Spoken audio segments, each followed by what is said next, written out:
Hello, friends. How are you all? Today it is midnight, and my intention was not to make any video nowadays, but as time is proceeding and we have so many important issues nowadays which should be given lights. So I think, therefore, casually I will give some lights on the maestro of English drama, that is William Shakespeare, and he was the Bard of Avon. He was called the Bard of Avon, as his works represent not only the Elizabethan efflorescence of dramaturgy, but also they reveal the total human civilization and its various aspects so fully that no imitator could imitate or even can imitate Shakespeare before and after. This great champion of dramaturgy took his birth on 1564 in 23rd April, and he also died on the same day as is conjectured, and he was died in 1616. And Shakespeare is a character who is very much in controversy. His various writings, his identity, everything is under the research of many research fellows throughout the world. Shakespeare, the name, the very name is also under the suspicion of many great literary thinkers. But much research have proved that Shakespeare was a man of literary artifact, and he garnered our literature with his keen interest and his passion, his elaborate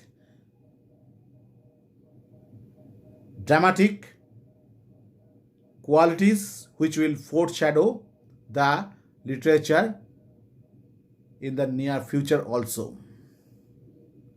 Shakespeare jointly wrote some dramas, like with Fletcher he wrote The Two Noble Kinsmen, which is not included in his 37 dramas, and Shakespeare Pericles was omitted from his first folio by Heming and Condell. And they were also the fellow workmen with Shakespeare, and at last in 1623 Shakespeare's first folio edition of dramas came with his sonnets, in which there were 154 sonnets, and Shakespeare's 37 dramas, and another 3 poems, narrative poems like Venus and Adonis, Rape of Lucrece, and Passionate Pilgrim. Shakespeare addressed his 154 sonnets to two persons. One, his beloved, which is also under shroud of suspicion, that is Miss Dark Lady, and her identity is also darker by darker than her name. And we have also Mr. W.H., whose identity is also under suspicion. Shakespeare, a man of divergent qualities, he is the maestro, the supreme craftsmanship of English dramas and the drama all over the world, the glorified person whose glory will never fade into the near future also. Thousands of years will be remembered in commemorating Shakespearean dramaturgy. The next people who will give their lights on drama and literature, they will always remember Shakespeare as their forefather. So this forefather had written Henry VIII, the first drama written by Shakespeare in 1591, and between 1592 he had also written the other two parts of Henry VI. Next he wrote Richard III. After that, these two are tragedies. After that he wrote a comedy of errors in 1593. After that he wrote a tragedy again in 1594, that naming Titus Andronicus. After that he wrote in 1594 The Taming of the Shrew, 1594. Then we have the comedy Love's Labour Lost in 1594.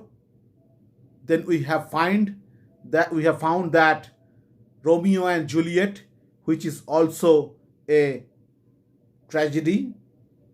After that he wrote A Midsummer Night's Dream, which is also a comedy. It was written in 1595. Then he took his venture in a comedy naming The Two Gentlemen of Verona. It was written in also 1595.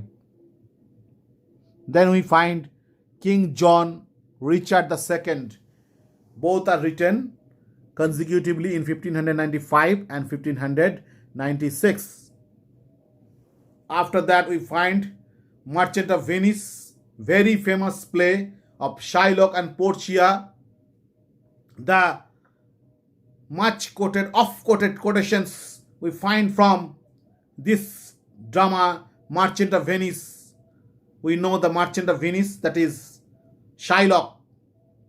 And we find Portia, the very intelligent lady on whom many researches have been done throughout the ages, throughout the countries, all over the world.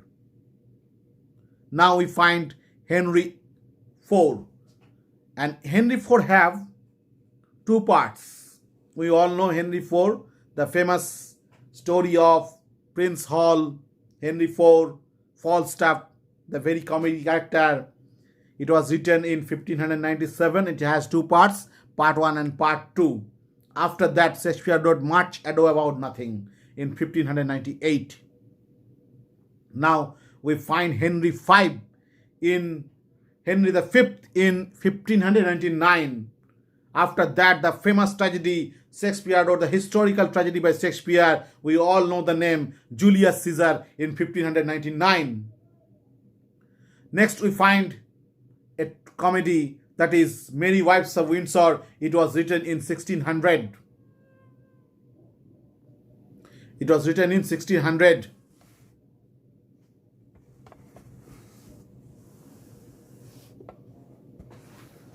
Afterwards, we all know the comedy. The comedies and tragedies were written at the same time by Shakespeare. When his mood fashioned tragedy, he wrote tragedy. When his mood fashion comedy. He wrote comedies.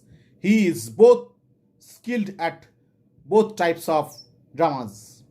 As you like it, we all know Rosalind and Celia, that is Ganymede and Eliana. You all know the characters. As You Like It, written in 1600. Then came Hamlet in 1601. Regarding Hamlet, I will focus some lights because Hamlet, the drama, though it was written by Shakespeare and it was proved that Shakespeare wrote Hamlet and Shakespeare's own son was Hamnet. But Marlowe also wrote the same drama bearing the same title, that is Hamlet. Marlowe also wrote a same drama, Hamlet, and bearing the same theme. And Thomas Kidd. Thomas Kidd wrote the Spanish tragedy, which has Hieronimo, the character, and the same theme is handled by Shakespeare in Hamlet. Besides that, Hamlet was also written by Thomas Kidd. It was also proved. There was much controversy that is still now going on regarding the authenticity of writing of this greatest tragedy of the world, Hamlet. One of the greatest tragedies of the world, Hamlet and Macbeth. These are the two greatest tragedy the world have ever produced. Hamlet, 12th Night. Next we have find 12th Night, and in 1601 Shakespeare gave bye-bye to his comedies, his mirth, given goodbye to his mirth. It was written in some of the history of literature books. Afterwards, we can find Troilus and Cressida, the story, famous story, ancient story, Troilus and Cressida. This tragedy was written in 1602, and we find after that All's Well That Ends Well in 1602. We find Measure for Measure, tragicomedy or a black comedy, that is in 1604. Next the tragedy came, that is Othello, the Black Prince. His tragedy came in 1604.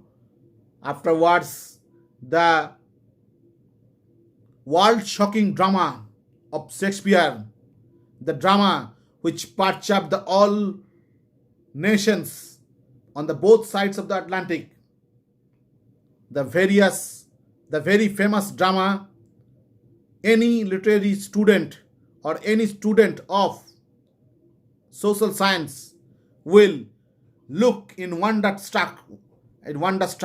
That is the famous drama Macbeth in 1605. After that, he wrote King Lear in 1605. Then came Antonio and Cleopatra. It is the historical tragedy. Then we find Coriolanus in 1606. After Coriolanus came in 1607 Timon of Athens, which was left unfinished by Shakespeare. And Shakespeare also had grown mature in his writing, and he wanted to say adieu to his creative works. And after that, he also wrote some very famous dramas like Pericles, Cymbeline, Winter's Tale, Tempest. These are the last dramas of Shakespeare. Regarding the last drama of Shakespeare, we have doubt. But as the Globe Theatre's last drama, it is registered Henry VIII in 1613. So it is conjectured that Henry VIII might be Shakespeare's last drama.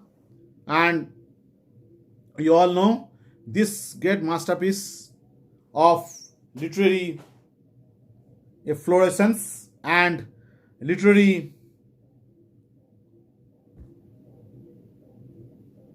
giant. He always imitated others, other dramatists, other writers, but he created his own writing with his own skill and with his own power. So these powerful dramas reverberate in our hearts with their full bloom and vivacity.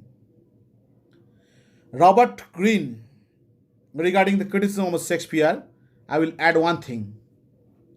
Lastly, Robert Greene, in his Goats of Wit, criticized Shakespeare greatly by criticizing him as the upstart crow who fashioned their wings and wrote dramas in their fashion in order to be a successful craftsman.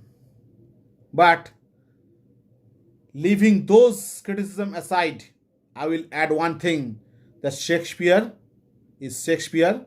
No one can efface his identity. No one can efface his fame, because the fame which he achieved writing the majority of number of dramas in our literary arena, he only survived through his own caliber and his own dexterity. So he is the champion writer. The world will always bow their head in front of him. So Shakespeare is Shakespeare, and with these words and with the solemn respect I owe to Shakespeare, I will just end my video here. Take care, good night, and have a sweet tomorrow. Goodbye.